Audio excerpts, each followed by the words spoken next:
Gracias, Joanny. Estamos de regreso. Seguimos con nuestro ciclo de entrevistas. Y hay que hablar de la situación en la construcción, en la industria de la construcción, que se ha paralizado ya durante muchos años, muchos meses, reportando altos niveles de desempleo, sobre todo en el interior. Hay deudas con promotoras, hay desempleos, impactos en las casas dedicadas de materiales de la construcción en el interior del país.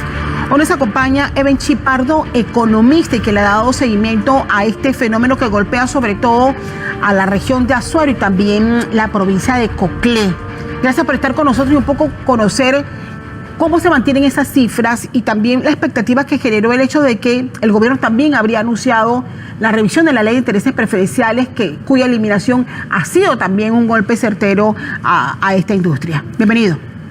Muchas gracias. Efectivamente, la situación de la construcción de vivienda en el interior del país está siendo muy afectada por un cambio, no solamente en el marco legal. Ya se culminó lo que era el Fondo Solidario de Vivienda.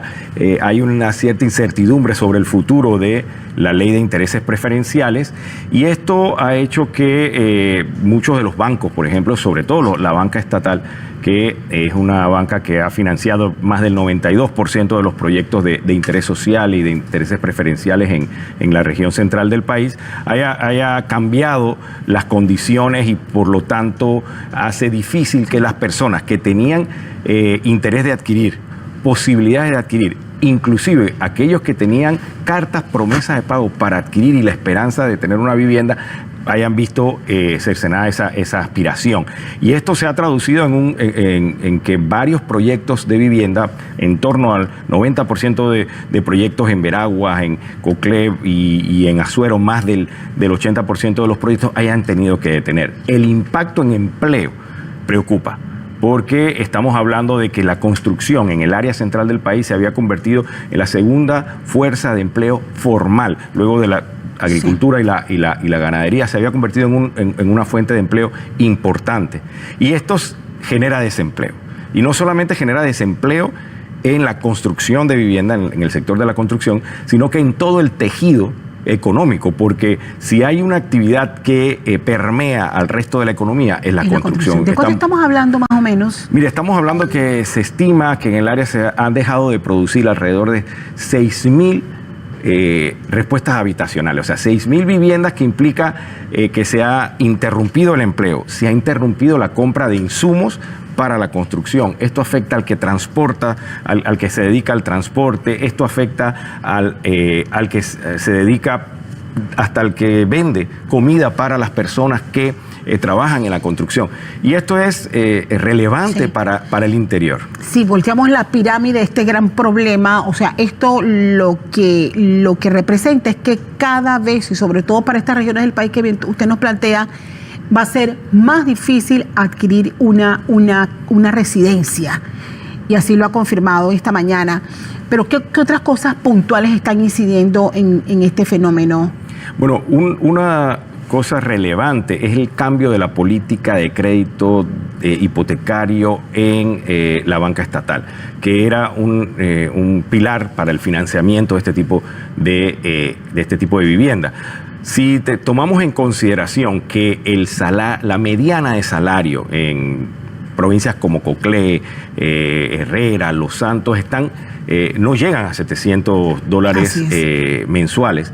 Si usted coloca el requerimiento para otorgar un crédito hipotecario en $700, evidentemente está sacando del mercado a una gran cantidad de personas que no podrán ser financiadas, y por lo tanto esto ha generado una convulsión en cuanto a que las personas no tengan acceso a vivienda en un área donde el déficit habitacional está creciendo. Recordar que el déficit habitacional ampliado, o sea, no es solamente la ausencia de casas, sino casas en condiciones precarias que requieren una nueva vivienda, está creciendo. O sea, el déficit habitacional crece a pesar de los cambios, sí, en la política hipotecaria. ¿Cuán necesario o urgente es que se revise esta ley de interés preferencial? Creo que es indispensable porque esto le da certeza al sector.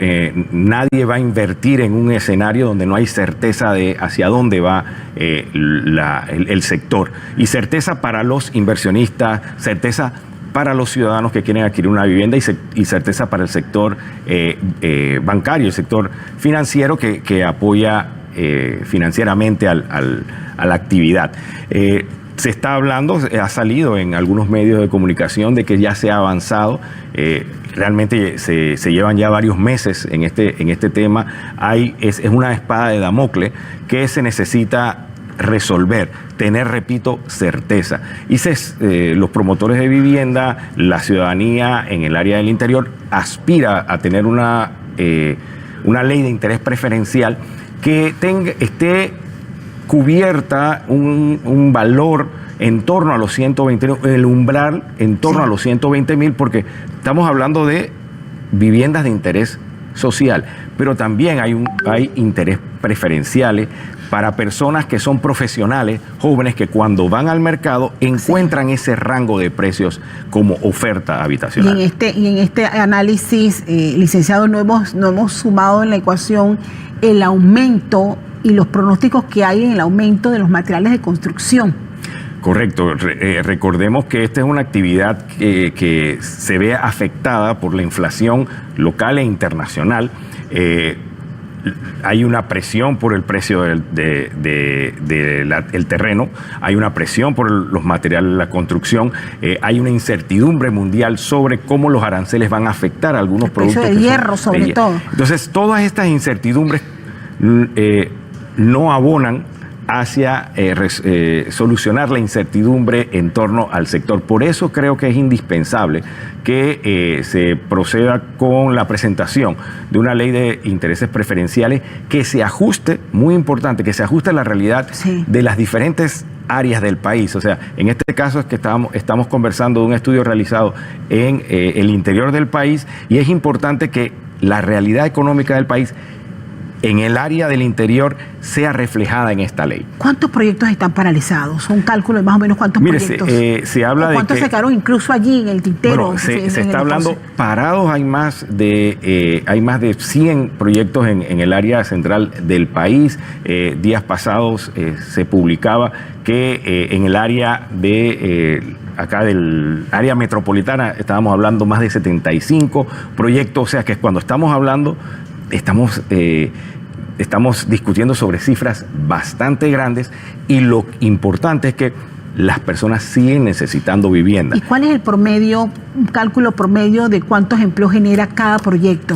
Bueno, fíjense que si nosotros estamos hablando de que la cifra publicada del empleo en la construcción estaba en torno a los 160,000, y se estima que de eso, nuevamente, el sector central del país tiene un 6% de desempleo del sector. Estamos hablando alrededor casi de 10,000 empleos perdidos. ¿Cuál es el tema? Que esta es una actividad multiplicadora, muy, digamos, vinculada con otras actividades conexas. Claro. Y se dice que por cada empleo que se genera en la construcción, se genera 2.5 empleos indirectos. O sea que el impacto no es solamente en eso. Y el impacto, fíjense, en unos momentos en que estamos hablando de falta de holgura financiera, falta de holgura tributaria, cuando no se construye, estamos hablando de empleo formal, o sea, no recibe cuotas la Caja del Seguro Social. Los impuestos municipales, algo que muchas veces no se conversa, también se ven afectados, claro, los ingresos municipales y, por supuesto, los impuestos. Quiero agradecerle a Eben Chipardo, él es economista, acompañándonos en este análisis del impacto en la construcción, de este impasse que hay en la cantidad de proyectos suspendidos y la necesidad de que cuanto antes el gobierno haga un análisis y revisión de esta ley de intereses preferenciales. Gracias por estar con nosotros. 7 de la mañana, 33